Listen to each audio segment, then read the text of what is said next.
purpose is to mentor, to ensure access, to connect, to be the best teacher I can be, to ensure equity, to help families,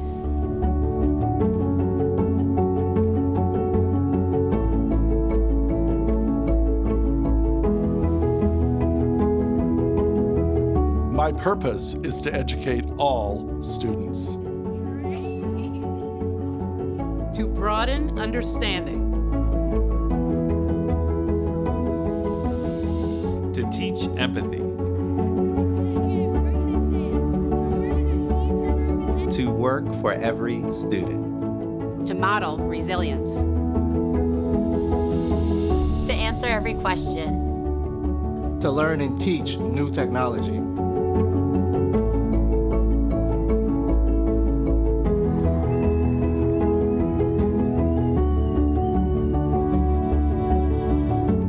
My purpose is to bring out the best in every student,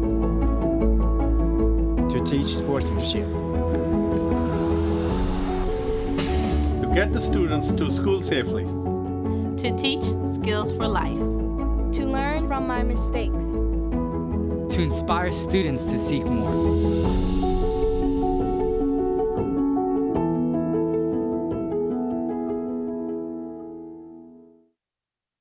Every child, in every classroom, in all schools. I was very blessed to have those teachers in public schools who made that difference in my life. And so this is about ensuring that that is available for every child in every school in Montgomery County and throughout the state of Maryland, regardless of race, regardless of zip code, regardless of how much money their family makes, regardless of their immigration status, regardless of the language they speak at home. I'm Jack Smith, Superintendent of Schools. Public education has the power to transform a child's life. Like former Secretary of Education King, who you just heard from, shared, the reason that I too can stand before you serving as the superintendent of the largest district in the state of Maryland, and one of the largest in this nation, is because of the teachers and administrators who helped me find my way. Public education is a critical investment in our future. It is our moral obligation to ensure that every student has the access, opportunity, and resources they need to meet their full potential. I am pleased to present my recommended fiscal year 2021 operating budget to you, our parents, students, staff, and community, and lay out the vision for the coming year. Our core purpose is to ensure that all of our students have the skills to be successful in college and career and in our community. For this year's budget presentation, we are live on TV and online and taking questions that are submitted online and via text message. This format ensures that we can hear from as many people in our community as possible. Students, staff, and key stakeholders will be joining the conversation about our work, the needs of our students, and the importance of this budget. Before we get into the details of the budget and the investments we want to make on behalf of MCPS students, it is important to review who we are as a system, what we've accomplished, and where we hope to continue to go. We have 208 schools and 24,000 employees whose work, whether as supporting service professionals, teachers, teacher leaders, or administrators, help our students find their way and give them hope for the future. Over the past year, our system has made significant progress in key areas by ensuring access and opportunity, and because of this, our students continue to achieve at very high levels. We successfully implemented extended year programming at 2 elementary schools. We expanded our full-day, high-quality early childhood programs, which provide children and families the opportunity to acquire literacy, mathematics, and social-emotional skills for success in school and in later learning in life. We updated our curricular and instructional materials for elementary and middle school students so that they are better aligned with state standards and best practices. We launched the Be Well 365 initiative to provide more programs and support staff for students' physical, social, and psychological well-being. We expanded dual enrollment opportunities for students at all Montgomery College campuses. We also expanded the Summer Rise Career Exploration Program for high school students. We are providing more career pathways and professional opportunities for all employees to ensure there are highly qualified and diverse professionals in every position.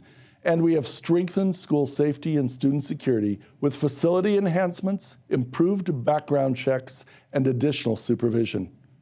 These accomplishments would not have been possible without the tireless work of our teachers, administrators, support staff, and school board. I want to specifically thank Board President Persist, particularly for students impacted by poverty, and for Latinx students and African American students. Equipped with deep levels of data from our Evidence of Learning framework, our Equity Accountability Model, and the Equitable Access to Resource Study, we are committed to developing and implementing strategies that expand opportunity and unleash potential. For the 2021 school year, we want to continue our focus on students, classrooms, and schools. This budget lays out the strategies we will use to achieve our goals and matches them with the investment we need to implement the strategy. This budget proposal focuses on investments in key areas, including equity and student academic experience, school safety and supervision, operational excellence, student physical, social, and psychological well-being, and workforce development and innovation. These priorities reflect the input of a diverse set of internal and external stakeholders, including parents, students, teachers, principals, support staff, and community advocates. Specifically, my recommended budget proposes the creation of 3 new regional international baccalaureate centers to provide more access to rigorous coursework, additional staff to support our growing population of English language learners, additional psychologists to support student mental health and well-being, a new specialized team focused on attracting, recruiting, and retaining a highly qualified and diverse teacher workforce to support the needs of all students, a new after-school supervision structure to ensure student safety beyond the bell, additional security staffing, an equity and innovation fund that will support creative school-focused approaches to ensuring equity and achievement for all students, continued expansion of pre-kindergarten and Head Start programs, enhanced community engagement to reach underserved families and communities. Additionally, this budget reflects the value we place on all of our employees. We believe these enhancements, in conjunction with the investments made in our students, classrooms, and schools over the last several years, are critical to diminishing disparities in student outcomes and ensuring all students succeed. While on its face, a budget is a technical document that frames revenues and expenses, at its core, it is a roadmap that reflects the system's priorities and core values for the coming year. I'm proposing a $2.8 billion operating budget. This represents a $121 million increase over last year. My proposed budget will continue to reflect our focus on equity and excellence by expanding access and opportunity for all students, providing a safe and welcoming learning environment, and ensuring that MCPS remains competitive by continuing to hire and retain the most qualified and diverse workforce to serve our students. Each dollar of our proposed $2.8 billion budget is critical to ensuring that we serve students well and improve the educational outcomes for all MCPS students. Our children are counting on us to provide the resources, skills, and world-class education they need for success in school and in life. A successful and thriving school system brings significant value to its community. Montgomery County Public Schools does just that for Montgomery County. This is just the beginning of the process. I have presented my recommended budget to the Board of Education. The board will hold work sessions and public hearings on this request before submitting their recommended request to the Montgomery County Executive and the County Council. The board will adopt a final budget in June after the County Council releases the FY21 county operating budget this spring. We need your support and continued advocacy on behalf of our students. It makes a difference. Next, we're going to take a deeper look at our work, answer questions from the community live in the studio, and discuss my recommendation further with staff, students, and stakeholders.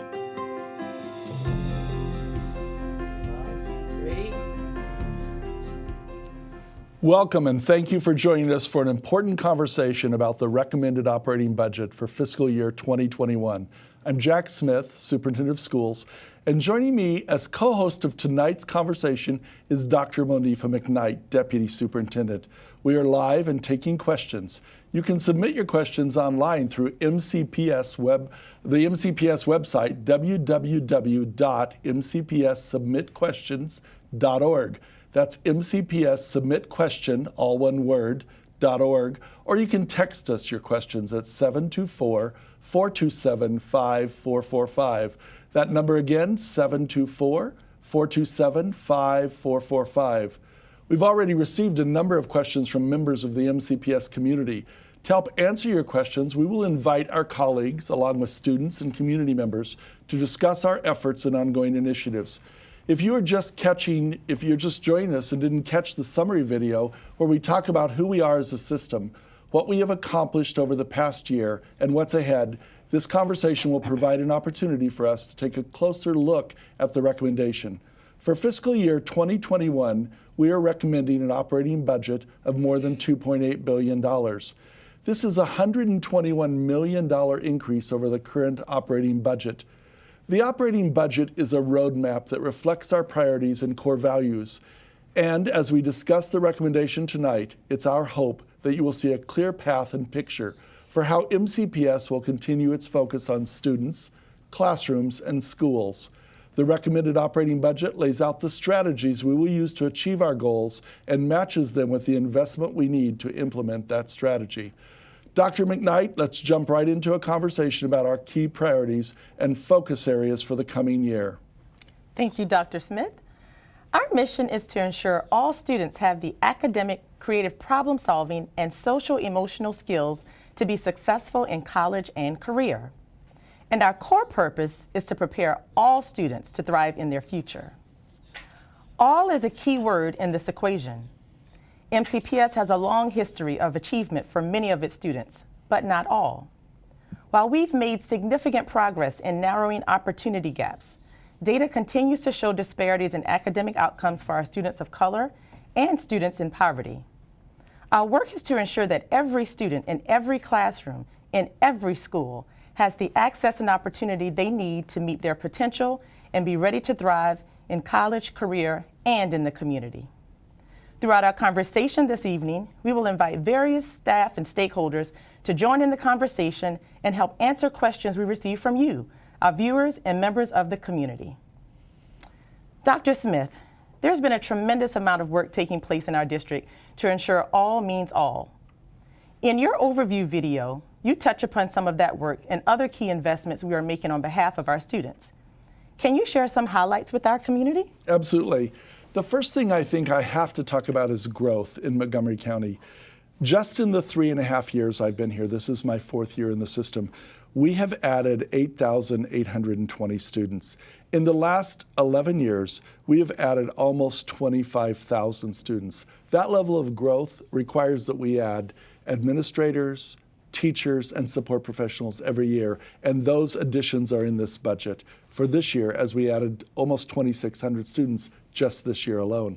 We've also added more early learning, both in regular education and for students who receive special education services. We're adding more career programs across the system. We're also adding supports for social emotional well-being, because we know that students need to have their physical, social, and psychological needs met to learn well. And we're also working on supervision programs and safety and security. All of these things add up together to create the environment that really does provide the access students need, unleash their potential, and help all students learn at the absolute highest levels. Yes, Dr. Smith. And with our enrollment numbers, we are excited to know that we're doing everything we can to prepare staff and everyone to receive our students, to give them the best opportunities available in our schools. Thank you. Let's take our first question. We've received several questions about school renovations. Let's talk about what the difference is between this budget and the capital improvements budget. That's a very important distinction. Our capital budget for the next 6 years, starting next July 1st and going out 6 years, was actually submitted to the county government on December 1st, about a month ago, 3 weeks ago. That capital budget is so critical because it looks at how we expand our capacity so we have a place for every student. It looks how we renovate our buildings to make them 21st century ready for the kind of learning and experience our students need. And it looks at system-wide maintenance and upkeep of our buildings, whether it's an HVAC system, a new roof, an upgrade of restrooms or cafeteria facilities. It looks at every single facility need. That budget as submitted this year was over $1.8 billion for the next 6 years. The operating budget that we're talking about tonight, as we said, is really about July 1st, 2020 to June 30th, 2021. It allows us to operate the system for that year, and it covers the 24,000 employees that we have to serve our students and create the experience they have, whether riding a bus, receiving a meal in the cafeteria, in the classroom, in the hallway, in the front office. It creates that experience for our students. And we know that when we create the best experiences, students learn more, they gain in confidence and efficacy, and they go out into the world and do what they want to do to both benefit from the community and contribute back to it. Yes. Thank you for that clarification, Dr. Smith. Let's take another question. A parent has asked, are all schools in all parts of the county allocated equal amounts of money? Nikki Diamond, our Chief Financial Officer, will join us throughout the evening to help us break down the numbers. Nikki, when it comes to our investments for our students, can you share some examples with the community? Absolutely. So I think one of the best ways to share some of the examples is through one of our strategic priorities. One of our strategic priorities is learning, accountability, and results. And this year we'll be adding money in the budget to fund a variety of programs to support learning, accountability, and results. We'll be adding approximately $14.2 million and 82.9 positions. These fall in a variety of areas, including equity and innovation, where we'll be looking at different ways to support students that need the support, including an innovation fund, a fund for musical instruments for students who cannot afford them. We'll be also looking at our student well-being. Hopefully you'll hear later on today a little bit about our work in student well-being, but we'll be adding psychologists, social workers, and other supports for students. Approximately 22 positions will be added in that area. We will also be adding ESOL instructional support for students, which comes in the form of teachers and other supports, including paraeducators. Special education is another area we will be looking at, where we'll be looking at the needs of our special education students, adding positions and other types of support, including professional development for our teachers and paraeducators. And leadership and support we'll be looking at as well. We want to make sure that our schools have the leadership that they need and the support that they need, and so we'll be adding additional positions in our schools as well as central office to support our schools. And last but not least, we'll also be looking at adding additional support, over $1 million, for early childhood to expand and extend our pre-K programs. Thank you, Nikki. Throughout the evening, we will be sharing some thoughts and comments from members of the community about their operating budget priorities. First up, Ann Dardarian, President of the Montgomery County Association of Principals and Administrators. The budget is a really important way to address the priorities and initiatives of the school system. And it's a very collaborative process, which we greatly appreciate. Our employees are working hard, doing what they need to do every day for our students. Our administrators are doing fantastic work on behalf of children every single day. Employee compensation recognizes the strength and the skill of the workforce. And the fact that it's an important priority in our budget means a lot to our employees and recognizes the good work that is happening for students, and also motivates and encourages the staff. And we really appreciate that being a part of the superintendent's priorities. If you are just tuning in, this is a virtual community conversation about the recommended operating budget for fiscal year 2021. We're live and we're taking questions. You can text questions to 724-427-5445 or submit a question at www.mcps-submitquestion.org. We want to hear from you.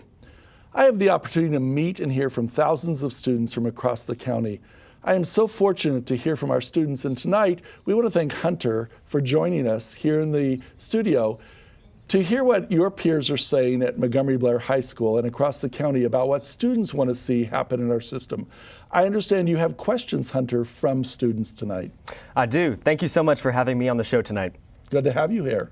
So my first question is, can you explain to students what the operating budget means to them and why they should care about it? Absolutely. As I said a few minutes ago, the operating budget starts July 1st and goes till June 30th of this next year. It actually creates the student experience. So as you walk through the halls of your high school with about 3,200 other students every day, as you interact with students from across the county, the money in that operating budget creates that experience that you have, and every one of our more than 165,000 pre-K through 12th graders, whether it's in the arts, in the sciences, in languages, in athletics or activities, after school programs, how you get to school, what you eat while you're at school, every single part of your experience is in that operating budget. Yeah. What happens if the budget doesn't get fully funded? Well, that is a serious problem. And if it's not fully funded by the county government, or we'll know the state allocation, and Montgomery County's state allocation is actually pretty small. We'll know that the second week of January when the governor releases his budget. But most of our funding comes from the local community. And if that's not fully funding, it means we have to either stop doing some things or do less of it or do it fewer times during the year. So it does have a significant impact on our students and the student experience when it's not fully funded. So I have another question from a student who says they really love the theater program at their school, and they want to know if this year's budget supports arts education. Absolutely.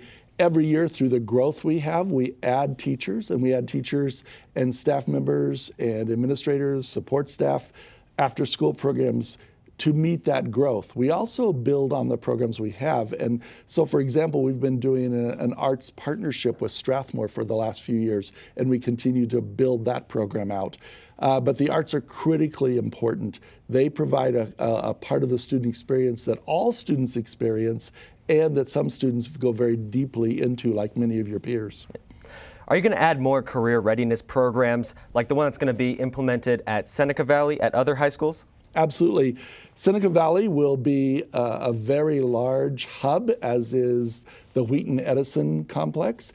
Gaithersburg also has many programs, as do several other high schools around the county. So what we want to do is create a culture of abundance. We're going to expand our aviation program. We're going to expand our computer science program. The Seneca Valley programs will provide many, many more seats for students across the upper part of the county, and everyone will be much closer to those programs, whether they go to Edison, Seneca Valley, or one of the many other schools in the system.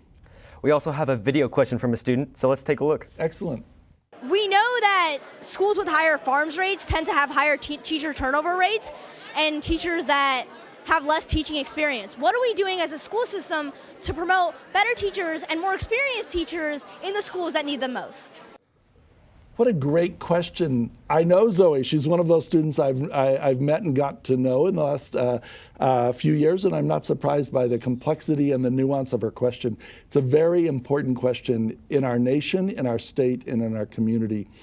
The problem is not inexperienced teachers. The problem is when a school has a very large number of inexperienced teachers. So when a third or half of a staff is under 5 years experience in the classroom, there aren't those more experienced teachers to turn to with a problem of practice or to look for different strategies. We want to have a continuum of teachers in every school, from the newest teacher to the most highly experienced teacher. That's what we need to do. And in order to do that, we're working with our associations, we're looking at our board policies, we're looking at other best practices in the field of education to attract and retain people in all different kinds of schools, because there is actually often the circumstance where people come to a school as a new teacher and then they transfer to a school that's more fluent, they transfer to one that's closer to their home, they transfer to one that is closer to where they want to be at the end of the workday, and we end up with more teachers that are inexperienced, often in less affluent schools with more students in poverty. We need to change that, and we're working hard on that. So when I talk to a lot of other students at Blair and at other down county schools like Northwood and Kennedy and Wheaton, they often feel underappreciated in terms of funding and attention from the central office compared to other schools like Whitman, WJ, or BCC. Do you think perhaps inadvertently that the DCC has been a little bit overlooked? And if so, is there anything in this year's budget that looks to try to change that? It actually, when you talk about it, is not the school system that creates that circumstance, but it does create the perception in students. When we look at our schools, one of our funding mechanisms is that we actually give schools with higher levels of poverty in them more money at the elementary level. And I said at the elementary level, I'll come back to that in a minute. When we look across the county, whether we look at the OLO report from the county government on school facilities, or we look at the way we distribute different resources and materials and equipment and staffing, then I don't think there's any inequity.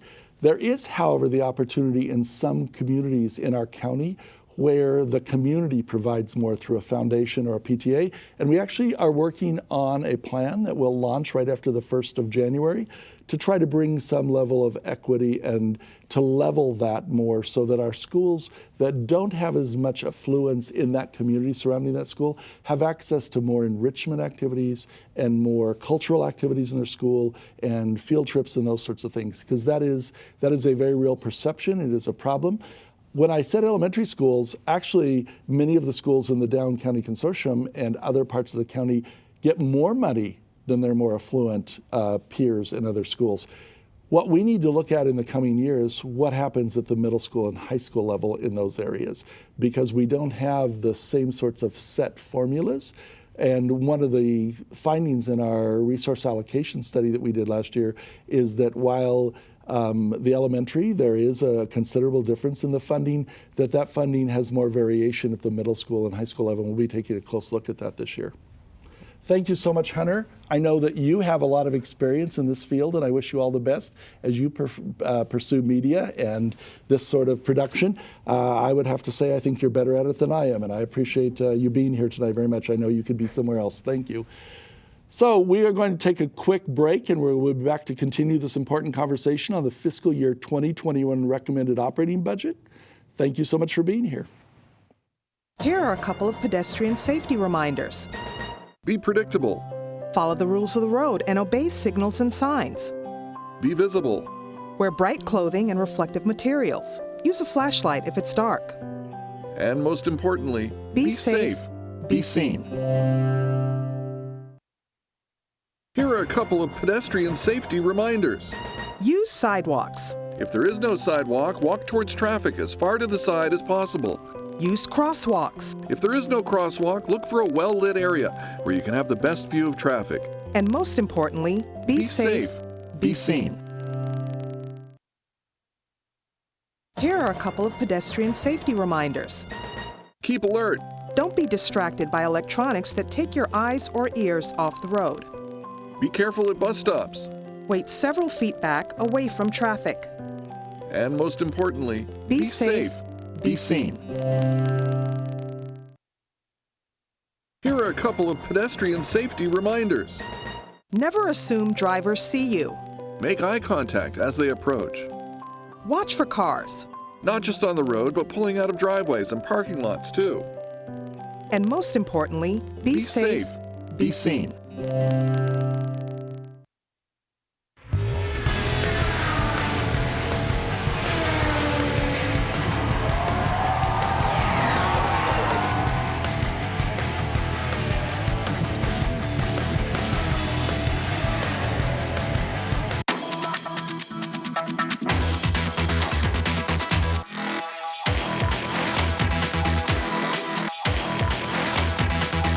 When you are walking to school safely, that makes our hearts so happy.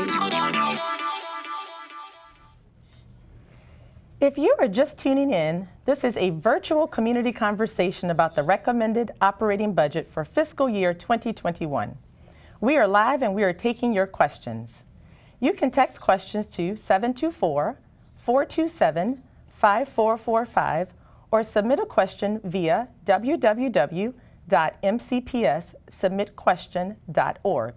We want to hear from you. Over the last 3 years, MCPS has been building on its equity and achievement framework, which consists of 3 components. The components are evidence of learning, equity accountability model, equitable access to resources. Dr. Janet Wilson, Associate Superintendent, and Dr. Maria Navarro, Chief Academic Officer, join us now to talk about our work to ensure our students are learning and meeting their full potential. But first, Let's take a look at this video that explains the first component of the all-in Equity and Achievement Framework, Evidence of Learning. Evidence of learning is a multifaceted strategy to measure, monitor, and improve student and school performance. Evidence of learning provides MCPS with a way to determine what students are learning, whether it's enough, if not, why not, and what we as educators need to then do about it. Evidence of learning uses multiple measures in English language arts and mathematics to assess student learning by defining student readiness and a successful transition for each grade level. Multiple measures allow MCPS to gain a more complex view of how students are performing. This increases opportunities for all students to demonstrate learning and is a shift away from relying only on a single test score to demonstrate proficiency in a subject area or grade level. Every student should achieve at least 2 out of 3 measurement categories. For example, external mandated measures. District measures, for example, English language arts and mathematics assessments or quarterly progress checks. Classroom measures, for example, report card grades.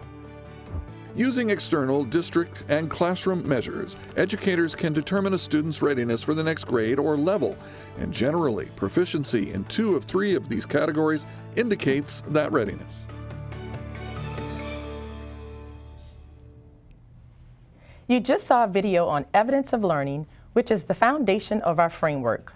We will discuss the other components of the framework later on in the show. Janet, can you explain to our community why it is so critical to look at multiple measures to determine if students are learning and whether they are learning enough? Sure. Thank you very much for that question.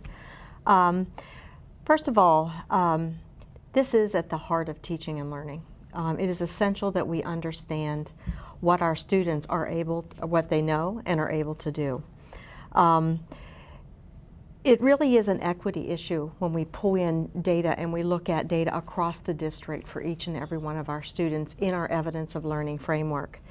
And it allows us to monitor the progress of each and every student throughout the year, and also as they are with us throughout the years that they are with us in terms of being able to be college and career ready as they leave us and go on to their post-secondary or their post-high school experience. Right. Thank you, Janet. One other thing I just wanted to emphasize how important it is for us to monitor students' progress as they move along the year, so that at the end we aren't surprised by how they're performing, but that, you know, just that commitment to monitoring their progress. That's very, very important that we are monitoring along the way. But what I also want to mention about the data in particular is it's not the data itself that is important in it, but it's what we do with the data. We have to look at, with intentional effort, at what our students are doing in terms of the 2 out of 3 measures, and whether or not we can provide the necessary interventions in the moment for our students as they progress through the school year. Absolutely. Thank you, Janet. We have a question from a parent who wants to better understand how MCPS monitors achievement and how we respond when data show a student or certain group of students aren't meeting their full potential. This is really a matter of being able to monitor our 3 Ps. This is participation, progress, and performance. It's important to understand that in the data system, we see each and every student. We see the numbers of students in our focus groups, our ESOL students, our special ed, who are not performing and achieving 2 out of 3 measures. We can see the data clearly. It is important for us to know that when we look at the data, that we have students who are performing at certain proficiency levels. We want to ensure that they have the same participation opportunities as other students have. For instance, a student may achieve a 4 or 5 on the state examination. Are our focus group students who are doing that, are they having the same experiences as their white and Asian peers? The second P is progress. Once we get students into the classes, are we providing the necessary supports to ensure that they are learning the standards? Are we providing the interventions? Are we giving them the appropriate instruction? Are we grouping, regrouping, and reteaching concepts? And last but not least, when we look at the performance levels of students, the data system tells us, do we have disparities among our performance levels for our focus group students when we look at their performance in relationship to the white and Asian students? Thank you, Janet, for that. You just spoke specifically to how we have to look at our student performance with the lens of equity to ensure that we are meeting all of their needs. This is a virtual community conversation where we are discussing the recommended operating budget for fiscal year 2021. We are live and taking your questions. Viewers can text questions to 724-427-5445 or submit a question online at www.mcpssubmitquestion.org. With our growing numbers of students each year, now at 165,267 students, the need for services to support special education students and ESOL students continue to grow as well. Maria, can you please talk about the work of your office to ensure that special education and ESOL students are not only learning, but also are receiving the additional supports and services they need to thrive? Thank you for the question. We are working collaboratively with all of the offices in MCPS, starting with the need to hire more teachers with expertise to support our students, English language learners, students with disabilities, and also not just teachers, but expanding on paraeducators, psychologists, social workers to really support the wraparound needs of our students. Specifically for English language learners and students with special needs, I would also add that we've been on a trajectory to support a lot of professional development and of all teachers, because those students are in all of our classrooms. So we continue that and actually sort of double down on the investment for professional development to support the real needs and expand our teachers' ability to support all of their students. And finally, I would say that providing those interventions, Janet just talked about the importance of monitoring how every single one of our students is doing every day. We want to also make sure that we have clear across the district specific interventions that we can monitor and ensure that our students are getting special interventions as needed, that staff is trained to give those interventions, and more importantly, that we're monitoring the progress and the impact of those interventions. Absolutely. And then I'm sure our investment in special education early learning is also a component that will support. What a wonderful, and I thank you for the opportunity to pitch the fact that we have programs where our youngest students are learning together. And frankly, we have talked about the wonderful opportunities for all of the students involved in those classes. And as Dr. Smith mentioned earlier, this is in our budget. It's a plan to continue with this emphasis. Great. Thank you, Dr. Navarro. I know that another way in which we are ensuring that our students are learning and learning enough is through a new curriculum. Tell us about what effect and what that effort is and what's ahead so that we'll know what to expect in the rollout of our curriculum. Well, we embarked on this journey based on board policy that as a district ensures that every 5 or more years we look at our instructional materials and make sure that it can be the best instructional materials that our teachers and our students are exposed to every single day. So we just finished, we finished last year a full review and adopted new instructional materials for kindergarten to 8th grade literacy and mathematics. We have a cohort of schools this year who are cohort 1 schools implementing, and next year we'll be fully on board. And we think that the alignment of all these materials, the support for teachers and principals and school staff to learn about how to utilize these materials, and the fact that all of our students are exposed to these materials is going to be pivotally important because they're aligned to the standards. And that's very, very important for us. Thank you, Dr. Navarro. When we talk about ensuring students having the academic and creative problem solving and social emotional skills to be successful in college and career, a part of that work means providing them with the options, unique opportunities, and rigorous pathways that prepare them for high demand jobs in this global economy. Our career readiness programs do just that. We're going to take a look at this video about programs currently offered at one of our high schools, and when we come back, we will learn more about programs that will be offered at another high school in the fall, as well as a partnership that provides access to engaging programming for our students. Thomas Edison High School of Technology is the Keystone Institute for College and Career Readiness. When I graduate, I hope to attend a four-year university, go further into architecture, or also look into civil engineering. At Edison, we offer so many opportunities for students as they attend classes and learn from industry-trained teachers. Everybody is able to achieve in Edison. This is my first step to go to college. It's good because these programs are free. So if I were to go to cosmetology school, it would be a lot of money, but I can do it here for free. The 18 exciting programs at Thomas Edison High School of Technology are open to all MCPS students. Free bus transportation is available for all students to and from their home school.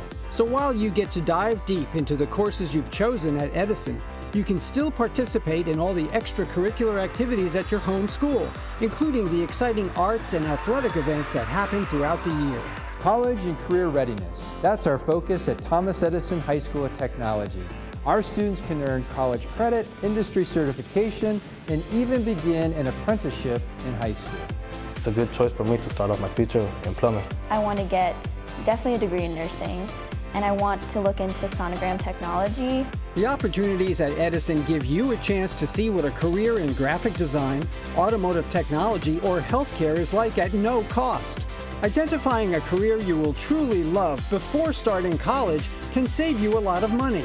It's extremely fun and it's very different than what you would be learning in your other classes. And if you feel ready to go to work after graduation, many of the pathways at Edison provide opportunities to obtain professional certifications that you can use to get that first job.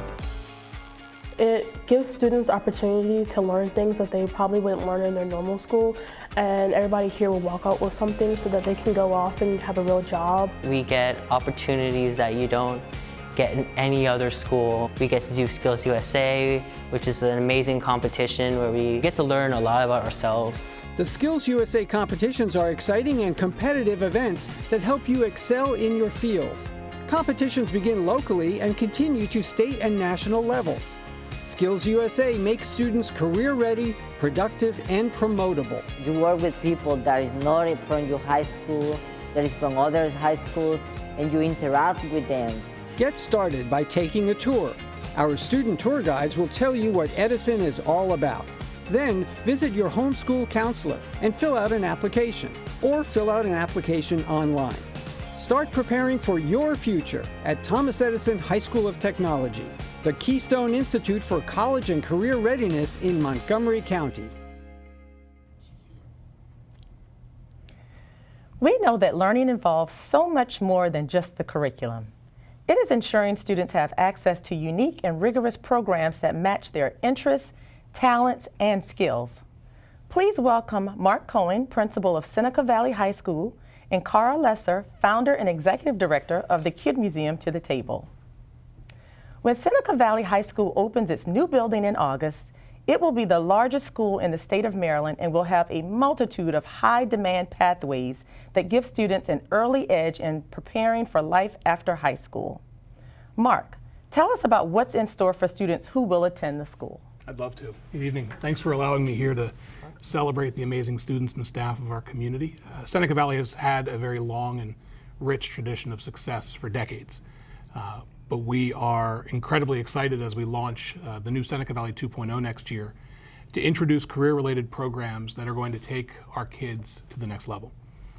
For many years, Montgomery County has provided students with access to highly rigorous career-related programs at the Thomas Edison Center.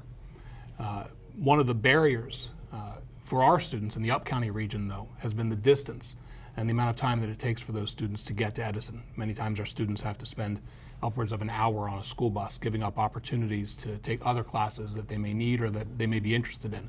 Now, with these programs coming to the Up-County area, to our school, our students in the Up-County region will be able to participate in everything from the construction trades to cybersecurity to health professions, Project Lead the Way engineering.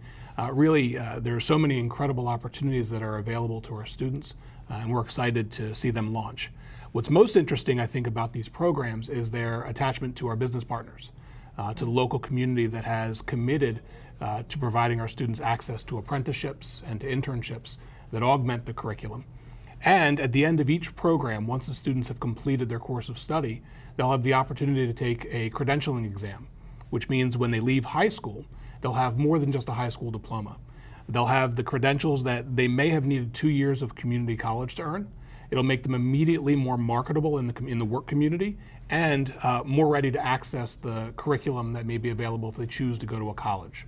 Right. What an amazing experience. It's They get to leave high school not only with that diploma, but like you said, with that certification, which makes them career ready. Thank you so much for sharing that.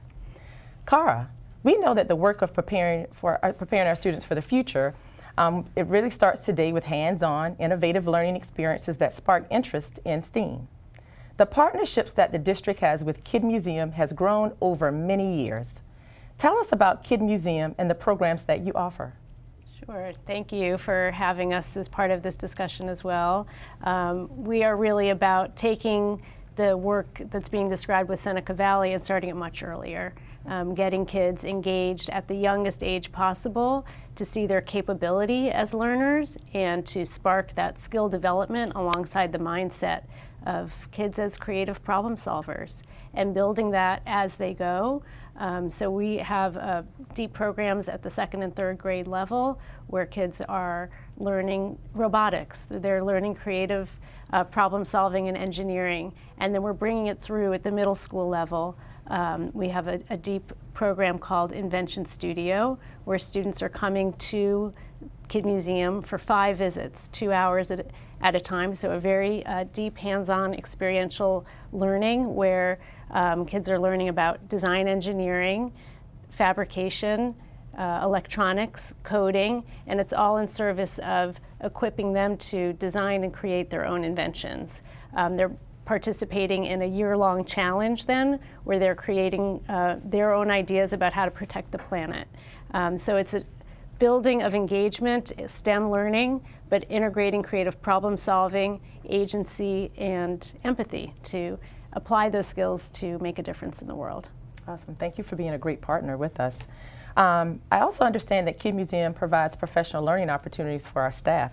Can you tell us a little bit about that and maybe how that's differentiated with the elementary and secondary levels? Sure, yeah, that's been a really exciting part of how we've been deepening our partnership with MCPS, really embedding professional learning into these student programs, both at the elementary and middle school level. So dedicated time for teachers to develop these skills before they are interacting with their students in the moment, but then learning side by side with their students. And we're seeing teachers find a new engagement in their way of teaching out, in the classroom as well as on trips to the museum. So working very much on how to integrate this curriculum into the main to ensure that we're bringing this to as many students as possible, and it's not a one-time experience outside of school, but embedded in what learning looks like today.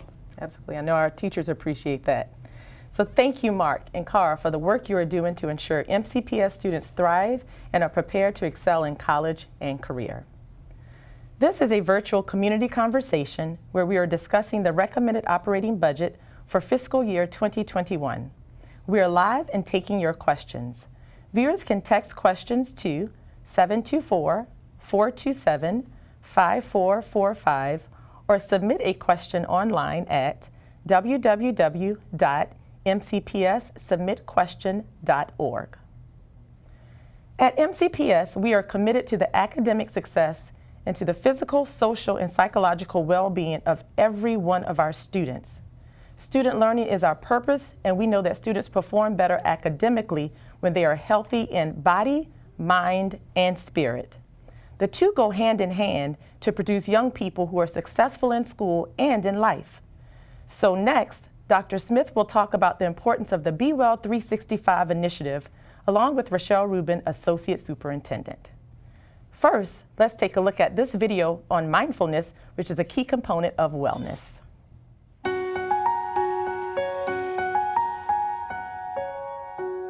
I'm Jeff Donald. I'm the Mindfulness Coordinator for Montgomery County. I'm based in the Office of Student and Family Support and Engagement. Mindfulness has been a real game changer for me in terms of personal well-being, mental health, emotional health. It's really been transformational in my evolution as a human being. It makes a big difference in the classroom. It makes a difference when a kid normally would be acting out or acting up, and you can see them take that moment and get themselves together and put themselves back into the learning. When a child is acting out, there's a reason. And we need to be more compassionate and empathetic that reason is something that we can't control. Maybe giving a kid just the opportunity to just take a moment. I think that is the most elemental and the most basic foundational piece of mindfulness, is being able just to take a breath and get yourself together.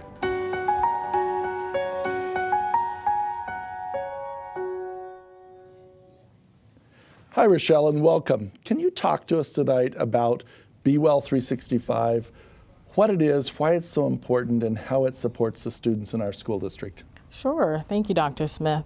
I think Be Well 365 is really all about the physical, social, and psychological well-being of our students, addressing the whole child. It's a coordinated system of care that really allows us to partner using our resources here at Central Services, our school psychologists, our pupil personnel workers, our parent community coordinators, and partner with schools in a tangible and meaningful way so that we're addressing not only the academics, but the social, mental, and emotional well-being. And if you think about it, and I like to think about it in this way, when you or I are not feeling at our best, sometimes it's something that occurred within the day that we're in, or something that occurred 2 days ago. And so imagine for our students how that is. So our work is really digging to the root, Be Well 365, using restorative practices, using mindfulness like you just saw in the video, leveraging all of those resources to dig to the root of the things that impede success for our students and create the circumstances upon which they're available for that instruction. And so the intersection of the physical, social, and psychological well-being with learning is a critical component for our students. Oh, it is so significant when we think about equity and the work that that office is doing, and we think about the intersection between that and physical and social and psychological well-being. What we're talking about is a wraparound system that allows wellness for not just our students, but the work impacts our staff members, our families, and really we are preparing our students for that college, career, workforce readiness by helping them to be able to navigate those issues when they arise and also be successful in doing so as well as in their academic life. And how do you see the long-term work of Montgomery County around cultural competence and the newer work around restorative practices intersecting with the well-being of our students? Wow, I think they're intricately tied together. I think when we think about the future of the work and the resources that we are really putting behind this work, we're talking about students that can seek their own agency, that can articulate what their needs are, both physically, mentally, psychologically, and academically.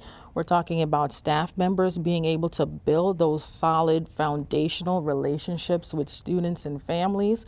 And what we're really talking about is rigor in the sense of not just how well our students are able to attain those indicators that are academically based, but also how they're able to navigate life as a whole. And I think that's our work. Our work is to create well-rounded individuals who can go out into the world and be great citizens of life, but also to seek those opportunities, the choices that they are able to make and have is a huge part of that intersection. And this budget absolutely supports that work and will continue it on so that our students do have that academic knowledge, those skills, and those life skills of creativity, compassion, communication, and collaboration. They're so essential.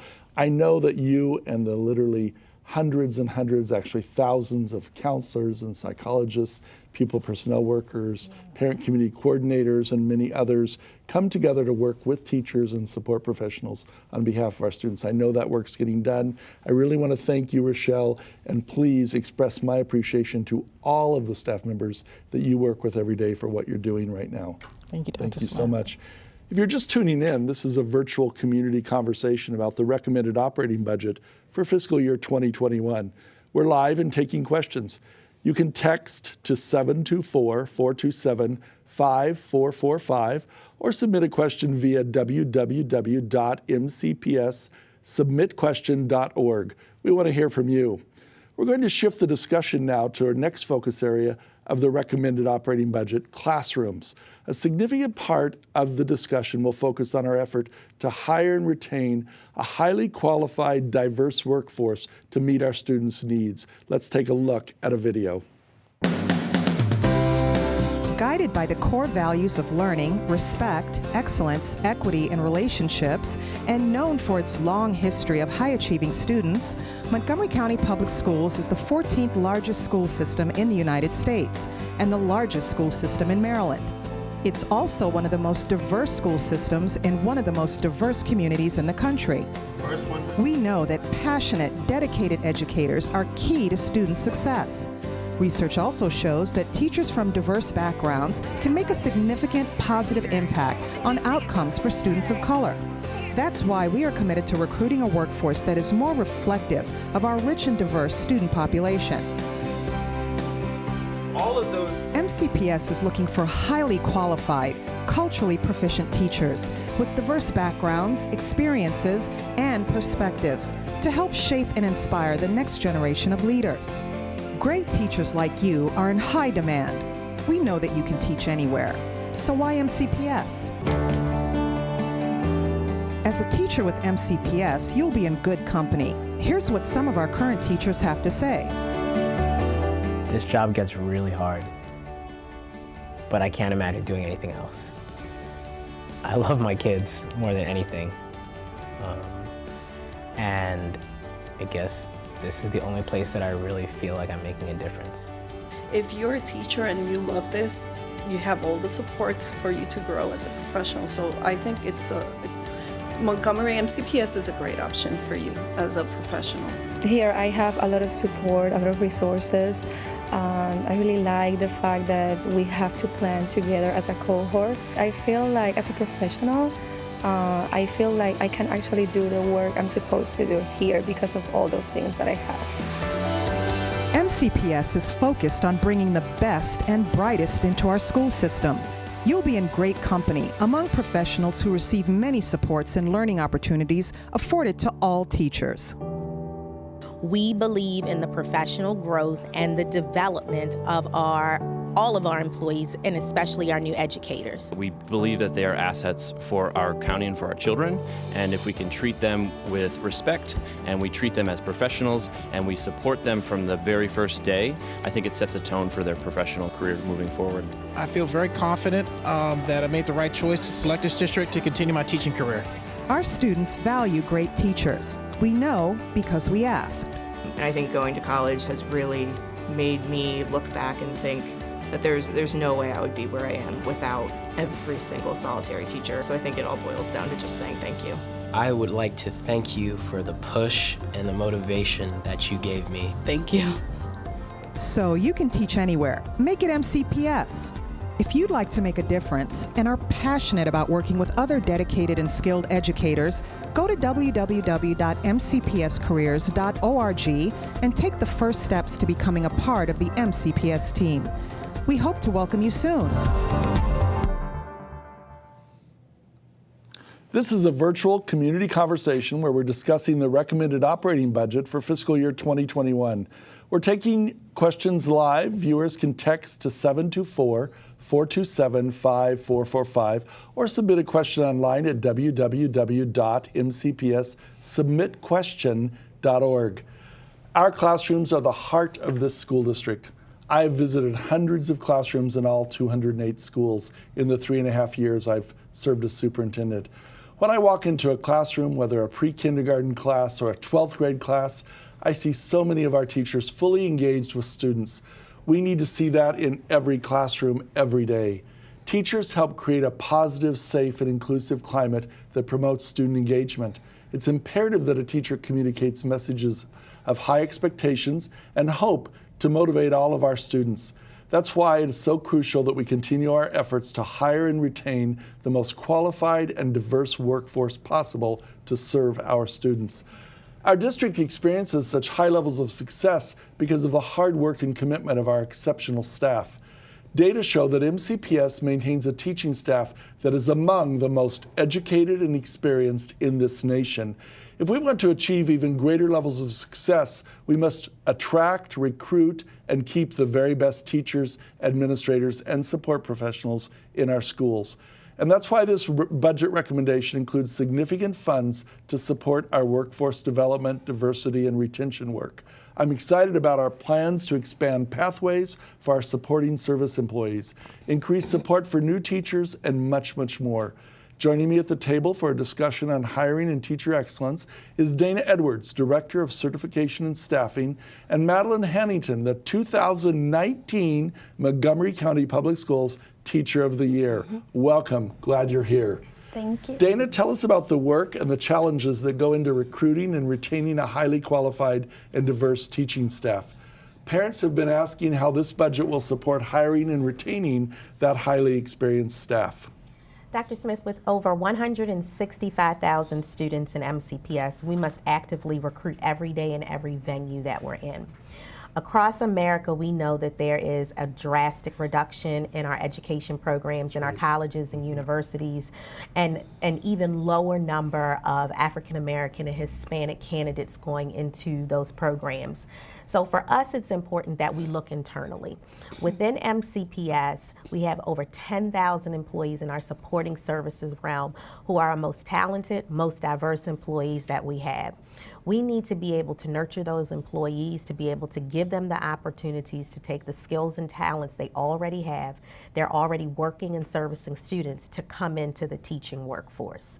And we do that by making sure that we have college programs that are available to them, we have classrooms that are available to them, and we have the resources and benefits to be able to bring them into the next step in their career here in MCPS. That's excellent, and those 10,000 employees live right here in our community.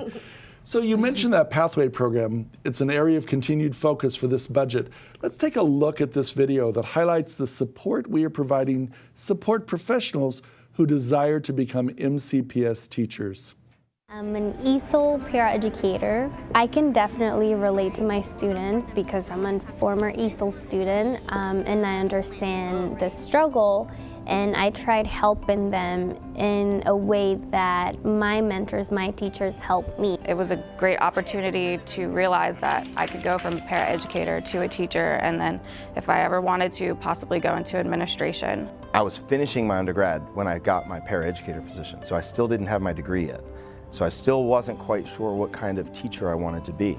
So I work in the autism department, and I work under a great teacher, Katie Wise. I was inspired by Miss Wise to pursue a master's in special ed. She told me that there are programs that the county has partnership programs with universities. I got in touch with HR, who then put me in touch with the universities, and Towson ended up being the fit for me. So right now I am in a cohort through MCPS. It works with Johns Hopkins University, and I can apply all of the stuff I'm learning. It's all very relevant. I would like to become an ESOL teacher. I am a first-generation Hispanic male. I'm not that much different from those students as I did go through the ESOL program in elementary school. I would like to be that person to kind of help them have a better future. The incredible amount of supports that they have set up through the county to help me manage my time and manage my professional career is just incredible. Getting a master's is not cheap. They're doing a great job by helping me financially. One great benefit of this program is to have mentors because you have people that you can go to. So I currently have a mentor teacher in the school, and I have a mentor through Johns Hopkins, and they work closely with the people at MCPS to make sure everyone's on the same page. Being a paraeducator has helped me prepare to become a teacher because I've had to deal with all the challenges that come in the building. You learn classroom management, you learn how to teach a lesson better. I'm learning tricks of the trade, how to deal with students, how to deal with different emotions. And so as a teacher, I'll know how paraeducators work, and I'll kind of know where they're coming from, and it'll be better collaboration and better for the kids then. I cannot wait to be graduated. I cannot wait to get my own classroom and decorate and really get started. It's the best thing that's happened to me. It's by no means easy, but it is incredibly rewarding. If I could give any advice to other paraeducators in the county that are even interested in becoming teachers, I'd say jump in, dive in. So Dana, you talked about the pathways, but we also need to point out that in these pathways, we've gone from the tens and dozens of our support professionals being engaged to the hundreds. Correct. And that's fantastic, and that work you've done with the universities is great. Thank you. It has definitely been a team effort, and as I sit here and smile as I watch those videos, I'm excited for those paraprofessionals and supporting services employees who continue their career in MCPS and continue to work with our students here in the teaching capacity. And even as we build that, we know that we're not going to be able to prepare enough of our people locally to meet our 1,200 or so new teacher need each year. And so we're going to get aggressive in the coming year with the literally hundreds of colleges east of the Mississippi River. And we're going to build out a database, and we're going to know who's going to those schools and who wants to live in the Washington, D.C. area. And if we just get a few teachers from each of those hundreds and hundreds of colleges, we'll be able to meet our need, because we are one of the best places to work in this country. So thank you for all you do. So while we were watching that video, Maddie, Teacher of the Year for MCPS, I know. You identified for me that you started as a paraeducator. Talk a little bit about that. I did. I started as, back then it was called an instructional assistant. Before we called it a paraeducator. I was at Cabin John Middle School, and I was an instructional assistant, and I already had my bachelor's degree, and I decided to stay home and make sure I get a job so I could pick up my kids take the kids to the bus and pick them up. And so the assistant principal there said, Maddie, you're a natural. Like, there's a program at Hopkins, you should look into it, and I think it's perfect for you. And I said, oh, you know, I don't know, it's costly. I have 2 children. My husband just got out of the Navy, so we're trying to figure it out. And I looked into it, she looked into it, she helped me out, and here I am today. And I went through the Hopkins program, and it was amazing. And they did set us up with mentors at MCPS, and I did my student teaching at MCPS, and I stayed at Cabin John as an English teacher there. And here you are today, one of the most skillful teachers in our system, and we have literally thousands of skillful teachers. We do. I see them all the time. Talk to me about what you know to be the most effective practices in a classroom where kids are learning what they need to learn and being well taken care of. I really thought about that, and an effective classroom needs an effective teacher. And it's about engaging all students. And the teacher needs to be engaged as well. And there's discourse, there's conversation, there's questioning, there's reflecting. You're always reflecting on your practice. The kids are reflecting on their learning. And you know, and a teacher cannot be scared to have that comfortable classroom, that risk-taking classroom where their students feel so safe to ask those questions, you know, to say they don't know, but I'm going to find out. That's right.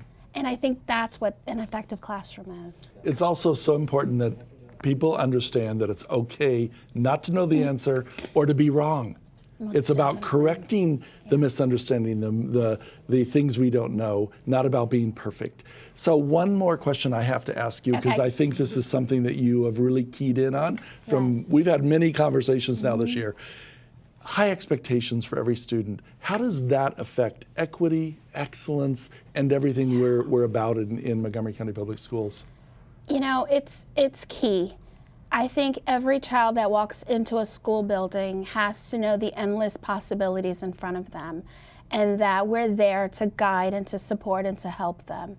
I had a student called me an angel. I was her angel. And I said, well, Mizzy, what do you mean by that? And she said, well, you don't just teach, you get to know us and you love us and you care about us. And once you do that, they will rise. These students will rise, and you never lower your expectations. You always have those high expectations no matter what. And then a really reflective teacher will go home and say, Dag, you know, that wasn't good enough. What did I miss? Why didn't they understand? You know, and you go back the next day, and it's a new day, it's a fresh day, and the kids know you're there to support them and be their advocate.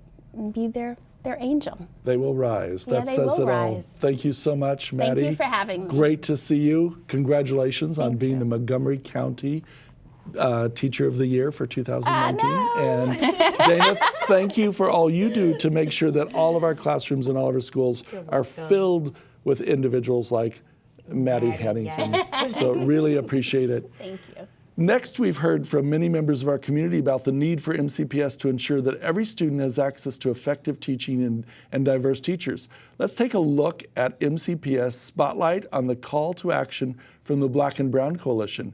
And when we come back, we'll have a discussion with one of the leaders of that coalition.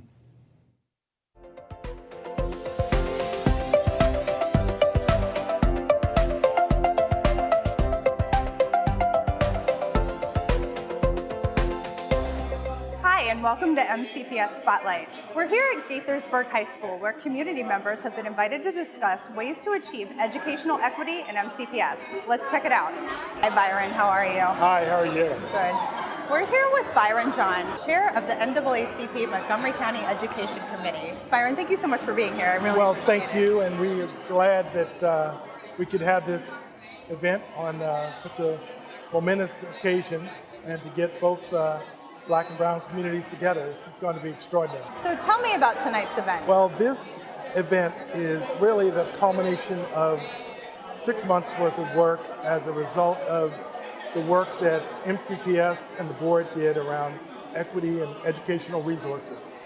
And we have been building on the data and the work that has been done to make the issues of equity more transparent throughout Montgomery County Public Schools. So this is really a chance to bring the community into that conversation. Now, educational equity is so important. Tell me a little bit about the goal of tonight's forum. Well, the goal around this is we've talked around the equity issues for decades.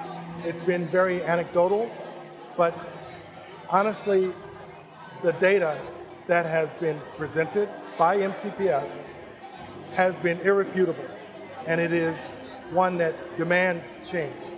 So MCPS has done a lot of work around equity, and partnerships like ours are so critical to student success. How can we continue to work together to ensure all of our students succeed? This has been probably the most unique thing about this effort. It's been a collaboration with the employee associations, with county council and the like, but even more significantly, the community. We, as we will see, have 24 community advocacy organizations, both in education and some not in education, in health and other areas, that have joined in to this coalition. So when we talk about the activism and advocacy, it's what's critical and what's unique here is that both Black and Brown and a broad cross-section, including some of the more traditional school-based organizations like MCCPTA, which is very large, have all joined in to this effort. So we think this is a pivotal moment. Well, Byron, thank you so much for being here. I really appreciate it. Thank you. Appreciate you being here. That's all we have for this edition of Spotlight. See you next time. We are joined here now by Byron Johns, the leader of the NAACP Parent Council and one of the leaders of the Black and Brown Coalition, which really is a coalition of many, many people across this county and many groups.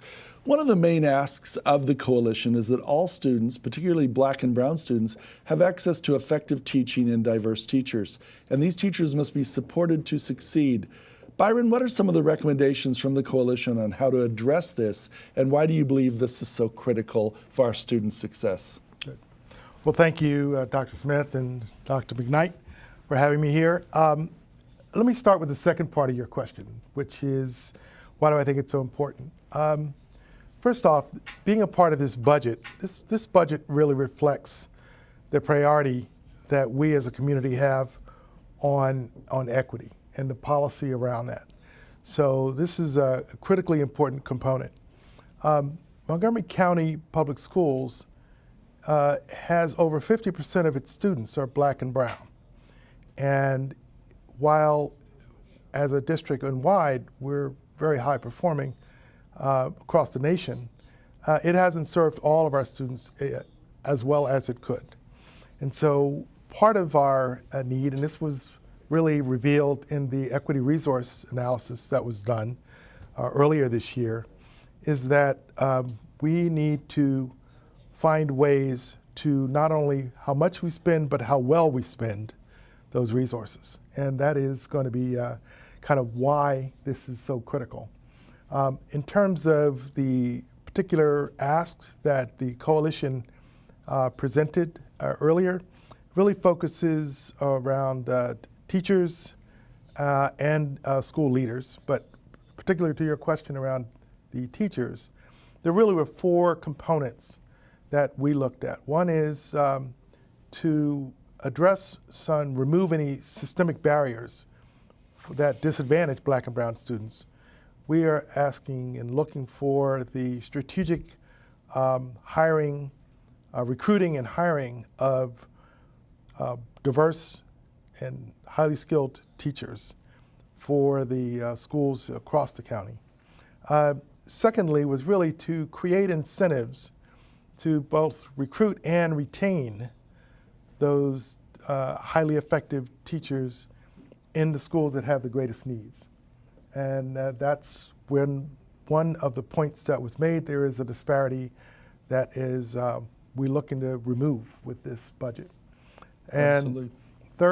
third thing was around the equitable assignment of the most effective teachers, both across schools, but also within a school. That's an important distinction. Yes. Yes. As you and that study really made apparent for us, that was not something that I think was previously understood to that level. And then lastly, is really to increase the collaboration and professional development and the support for teachers in the highest need schools so that they continue to bring their skills and talents to where the students have the greatest need for those most talented staff we have. There is a parallel, while we talk about the teachers, I just want to emphasize, I think it is equally important that we talk about the school leaders. Right. And there's a parallel ask around those areas. So I think, those really are the critical components that we look for this budget and expect that we will see as a school district will continue to succeed and grow, and it will be critically important as we continue to be an increasingly diverse school district. Absolutely, and when we think about making sure that we are keeping our eye on the target, which is high levels of learning for every single student, one of the things I'd like to say to you is that I really appreciate the work you do around the NAAC Parent Council and getting parents engaged in our schools to talk about these topics and how we assign students to different classes and who gets into what and how we engage with our teachers and support professionals and how we place principals across the system. All those are critically important, and I appreciate that, as well as the conversation, the ongoing conversation we're having around the innovative calendar schools and the pilot we want to develop in the coming year for community schools as we work with the Kerwin money. All of those things make a difference for the student experience, and you and the coalition have been an integral part of that conversation. Well, we thank you and appreciate the leadership that you and Dr. McKnight and others here are bringing to this. This has been a decades-old conversation around equity. I feel hopeful that we have the elements now for really meaningful progress to be made through this budget and subsequent budgets going Absolutely. forward. Thank you so much for being here. Nikki, recruiting and retaining a highly effective and diverse workforce is an area of focus in the budget recommendation. Can you talk about some of the investments in that area? Sure. So when you think about our $2.8 billion budget, almost 90% of that budget is around our people. And so the human capital strategic focus area is one that we spend a lot of time talking about. Some of the areas you already heard about this evening that will be focused and will be highlighted in this budget are attracting, recruiting, and retaining a highly effective and diverse workforce. Earlier you heard Ms. Edwards speak a little bit around that work.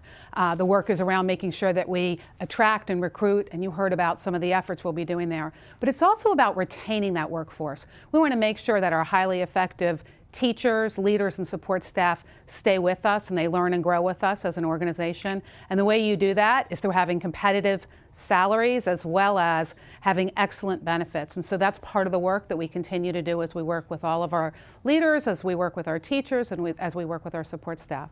Another area which you heard some talk about is our novice teacher support. We want to ensure that those that we hire new to the organization have the support they need and professional development they need, the time they need to do the work.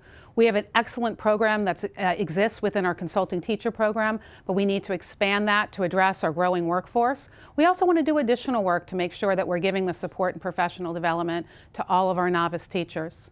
We have other areas that we're focusing in on as well, including growing our career pathways for professional development. You heard about how we do that with teachers already, but next year we're going to expand that work for our support staff. So we're creating other pathways for existing staff, including in technology fields, in our mechanical fields, as well as in our automotive fields, so that we have the support we need and the technology we need to fix our machines, to fix all of our equipment, as well as all of our buses and other vehicles. And lastly, but not least, is the work that we're going to do along with the Black and Brown Coalition to ensure that our student experiences are not predictable by school. We want to make sure that student experiences, including the teachers and leaders they have, cannot be predicted by school. So we need to do work to ensure that we're retaining our teachers, that mobility within schools is not predictable by the type of school, and even within courses. And so there's a lot of work to be done in human capital, and we'll continue to do that. Thank you, Byron, for joining us tonight, for your commitment and advocacy on behalf of all MCPS students. We appreciate the partnership and look forward to continuing this work in the months and years ahead. Next, we'll shift our conversation to our third and final focus area of the evening, our schools. When we come back from this break, we will speak with staff about our efforts to keep students safe and secure.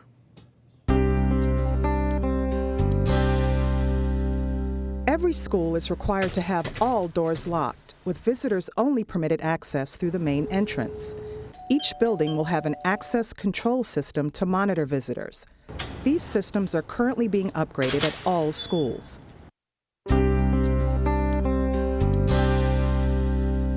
All visitors must sign in to the visitor management system with a current driver's license.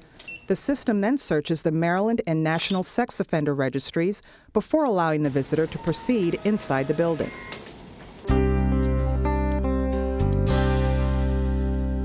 In addition to the procedures already in place for imminent danger and weather emergencies, we've added a lockdown with options procedure, which gives students and staff who find they cannot effectively secure themselves the option to move quickly away from the area if necessary.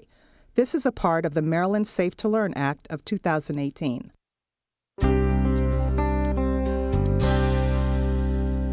MCPS is proud to partner with other county and state organizations and initiatives, such as the Maryland Safe Schools Tip Line. Anyone can place an anonymous tip for bullying issues, mental health crises, drug activity, abuse, and other issues. The third focus area for this operating budget recommendation is our schools.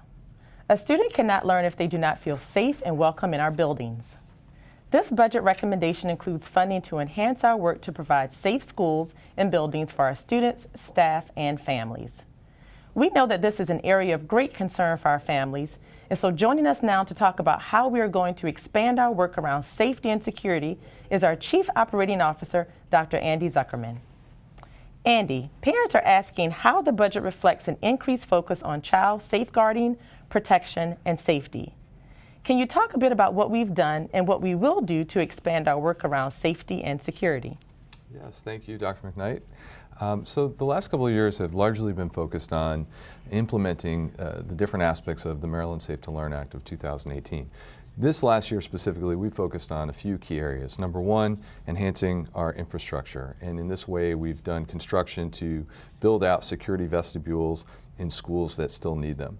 Secondly, we've done major upgrades with our security technology. We've implemented new access control systems in every school. We've expanded our school security cameras, particularly at elementary schools. And then the third aspect of the Maryland Safe to Learn Act that we've really been focused on is training.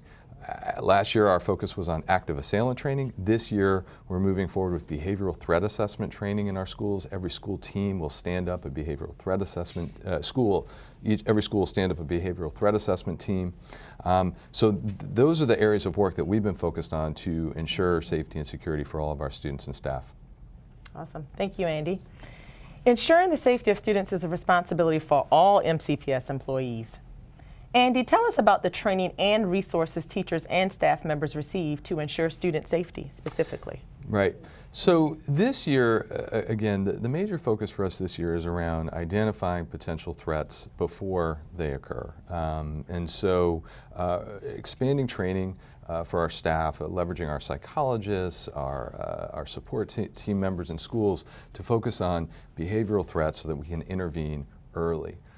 Another big aspect of our work in next year's budget is going to be to expand our security team operations in general. We're going to add rovers to support the patrolling of elementary schools. We're also going to place a major emphasis on after-school supervision. So these are some areas of next year's budget that will continue our work on safety and security. Andy, can you tell us what the rover position is specifically? Yeah, the rovers are going to be based here centrally, and they'll be deployed to elementary schools to support our elementary school teams to better ensure safety and security across our elementary schools. Right now, as you know, we have security team members in all of our secondary schools, and we have a central operation that works with our elementary schools, so this will be to expand that work. Okay. It really is the responsibility of all 24,000 employees to think about and pay attention to student security and student safety and our school safety. Nikki, we're making some strategic investments in the area of operational excellence around security and transportation and several other areas. Can you talk about some of those investments for us tonight? Sure. So operational excellence is our third strategic area, and we are making some big investments in those areas, as you heard from Dr. Zuckerman. We're putting approximately $8 million and 65 additional positions in to support our operational excellence in the areas of technology, security, and transportation. In technology, we're adding additional support in our student information system, as well as building out our business system and providing support and professional development in those areas to make sure that we have effective and efficient systems to support our students as well as our staff. In the area of security, you heard Dr. Zuckerman talk about our rovers. In addition to the rovers, we'll be adding security staff to our middle schools and our high schools. And in transportation, we'll be adding support and transportation, including buses and additional drivers, as well as additional support staff in those buses for some of our choice programs. And we'll also be adding a new bus app, which will allow parents and guardians to see where their students are and where those buses are. So a lot going on in the area of operational excellence. Thank you, Nikki. You know, everyone understands, the staff members, the community members, the families, that student safety and security, school security is of critical importance. We really appreciate the work, Andy, that you do and the thousands of employees that you're representing sitting here tonight for everything you do on behalf of students. Thank you. Thank you. Not only do our schools provide a safe space for students to learn, they also serve as community hubs, and with this operating budget recommendation, we are making investments to bolster supporting services to drive educational outcomes. One way in which we hope to accomplish this is through the concept of community schools. Our students have needs far greater than the school system can tackle on its own, and that is why we are so grateful for the myriad of partnerships that we have both at a school level and district level. We can't do this alone. Let's take a look at this MCPS Spotlight video that celebrates the Schools United in Partnership initiative.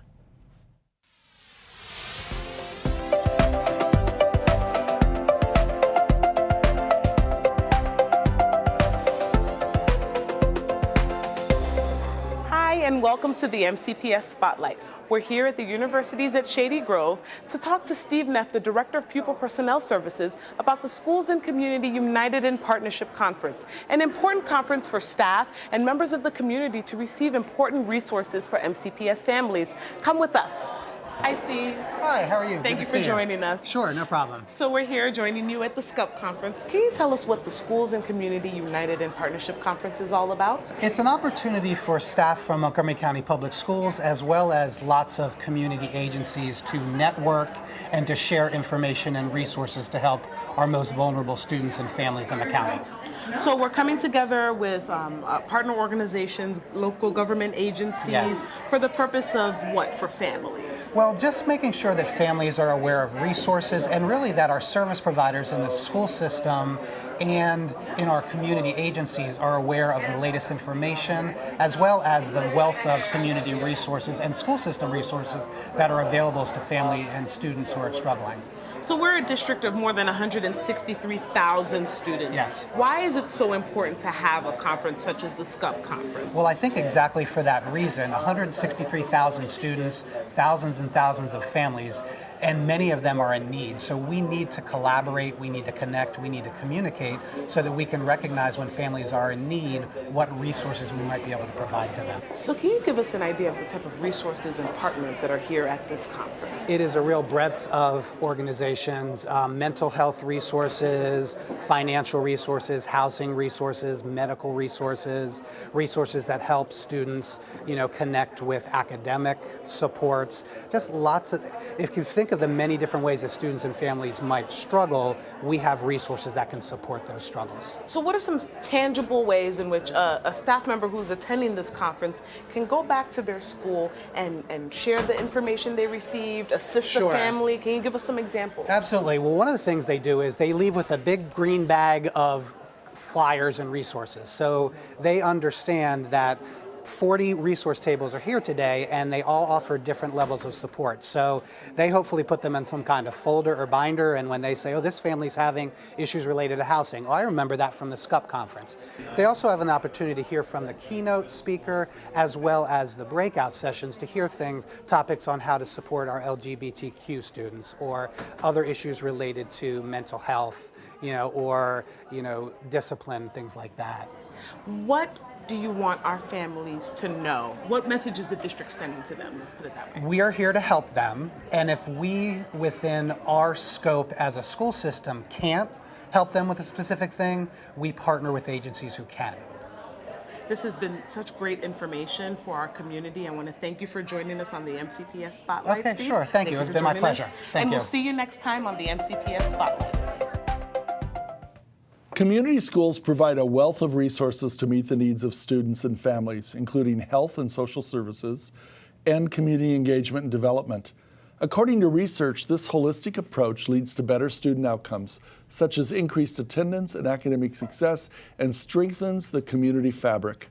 The goal is to reduce opportunity gaps that exist in our schools and form intentional partnerships with local community-based organizations to eliminate the out-of-school barriers to learning. The Maryland General Assembly passed a bill last year that outlines the principles and practices for community schools in Maryland. In the bill, community schools are defined as public schools that establish a set of strategic partnerships between the school and other community resources that promote student achievement, positive learning conditions, and the well-being of students, families, and the community. Dr. Kimberly Statham, Chief School Support and Improvement Officer, and Lynn Harris, President of the Montgomery County Council of PTAs, joined me to talk about the community schools and the impact parental involvement has on student success. Kim, in your role as Chief School Support and Improvement Officer, what would you say are the benefits of supporting a community schools approach? And have you seen this successfully implemented in the various roles you've held throughout your career in education? Yes, indeed, Dr. Smith. What I've learned and seen is the power of community schools is in the partnership that exists between the home and the school.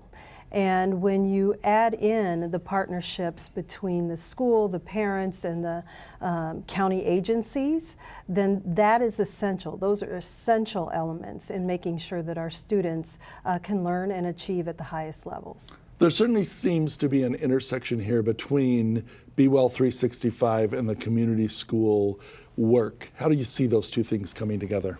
Absolutely.